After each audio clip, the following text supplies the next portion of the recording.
Há exatos 80 anos, o mundo cruzava uma linha sem volta. 2 cidades iriam virar cinzas em segundos. Crianças, pais e avós viraram sombras na parede. E a humanidade então descobriu o que é brincar de Deus. Mas será que você sabe mesmo por que os Estados Unidos lançaram essas bombas em 1945? Será que você sabe o que aconteceu com quem sobreviveu? Hoje eu vou te contar o que os livros de história ignoram, o que os vestibulares adoram cobrar e o que ainda muitas pessoas se negam a aceitar. Meu nome é Rosana Capello. Aperta os cintos, porque a história vai explodir a sua cabeça. Vamos lá. O ano era 1945. Naquele ano, um império estava em agonia, que era o Império Japonês. A Alemanha já tinha sido derrotada, mas o Japão recusava-se a se render. A luta no Pacífico era brutal. Famílias cometendo suicídio coletivo. Em Okinawa, pessoas se jogavam de cima dos prédios. Era esse o contexto daquele ano. Então você já percebeu, o Japão preferia a morte, será, do que a rendição? O que eles não sabiam é que os Estados Unidos tinham uma carta na manga. E essa carta se chamava Projeto Manhattan. Um projeto para fabricar uma arma tão poderosa que pudesse vencer a guerra em um só golpe. Inicialmente nem era para os japoneses, era para ser para os nazistas, mas tiveram que mudar de planos. Aliás, falando em planos, anota isso. A bomba não era só para derrotar os japoneses, eles também queriam mandar um recado. Um recado para quem?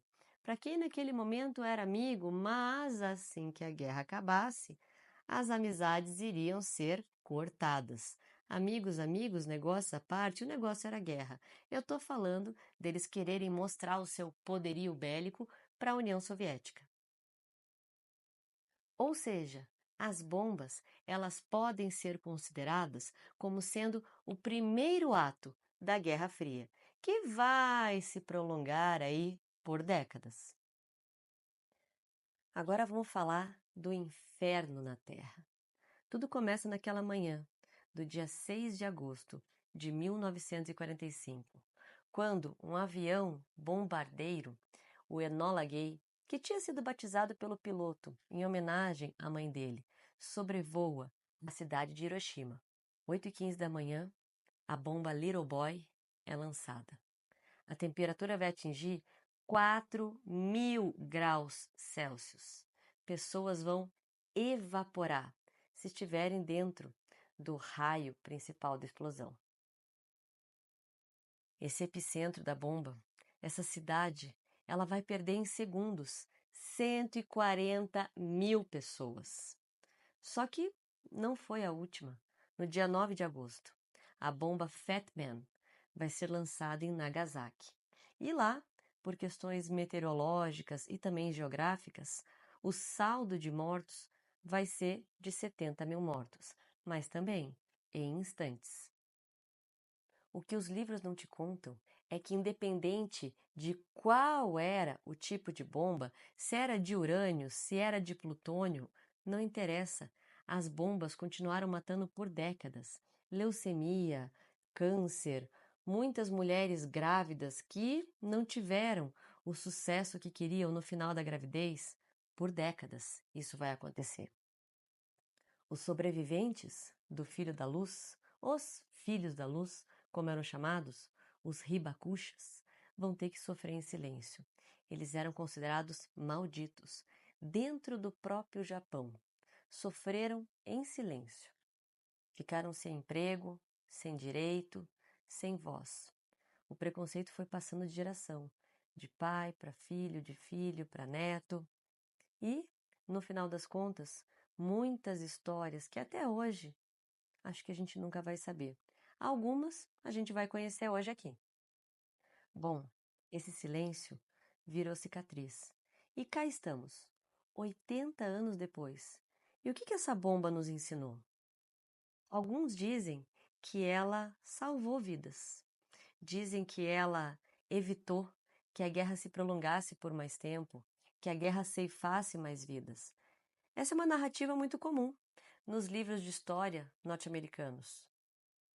Outros já dizem que não era necessário, que o Japão já estava à beira da rendição, que eles já não estavam mais aguentando e o lançamento da bomba tinha muito mais a ver com essa demonstração de poder, com essa justificativa dos milhões de dólares gastos no projeto Manhattan.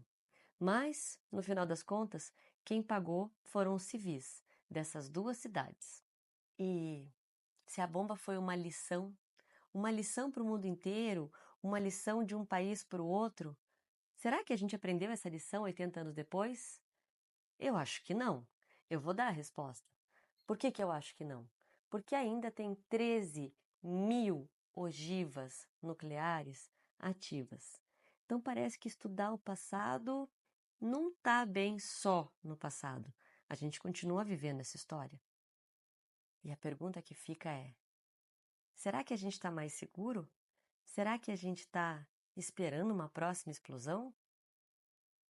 E como eu prometi contar para vocês uma história de um Hibakusha, a história desse homem, esse aqui, o Tsutomu Yamaguchi. Ela é tão inacreditável que ela parece ficção. Ele estava lá, no dia 6 de agosto de 45, e ele estava a apenas 3 quilômetros do epicentro da bomba. E quando ela explodiu, aquele clarão, aquela luz quente, cegou ele. Ele viu colegas evaporarem. Ele sofreu várias queimaduras, leves. Algumas queimaduras foram graves, mas ele precisava voltar para casa. Então, no dia 7 de agosto, ele conseguiu, em meio àquele caos, voltar para a casa dele, que era onde? Em Nagasaki. E lá, ele viu outra vez uma cidade ser destruída. Ele presenciou a explosão da bomba Fat Man. Ele não queria ter passado nem pela primeira, imagine pela segunda vez. Dessa vez, perdendo familiares, perdendo amigos e, lógico, com ferimentos muito graves. Mas ainda assim, ele sobreviveu a essa segunda explosão atômica. Yamaguchi sobreviveu a 2 apocalipses nucleares em menos de uma semana. Mas o que acontece com ele depois não é um filme feliz. Ele vai sofrer durante muito tempo, com dores crônicas, ele vai perder um filho para o câncer, ele vai perder vários amigos pelo efeito da radiação. E sabe o que é o pior? Ninguém acreditava nele. Ninguém acreditava que ele tinha presenciado a explosão das 2 bombas atômicas. Foi só em 2009 que o governo japonês reconheceu oficialmente, então, que ele era um sobrevivente das 2 explosões. E isso, vamos fazer as contas, né? 65 anos depois.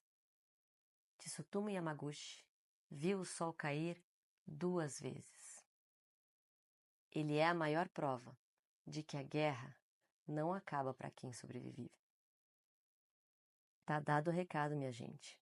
Se esse vídeo te fez pensar só um pouquinho, escreve aí para mim. E não esquece de compartilhar com quem está precisando pensar no assunto. Aqui é o Chega de Aula, onde a história nunca é chata e não fica só no passado. Um beijo. Obrigada por chegar até o final.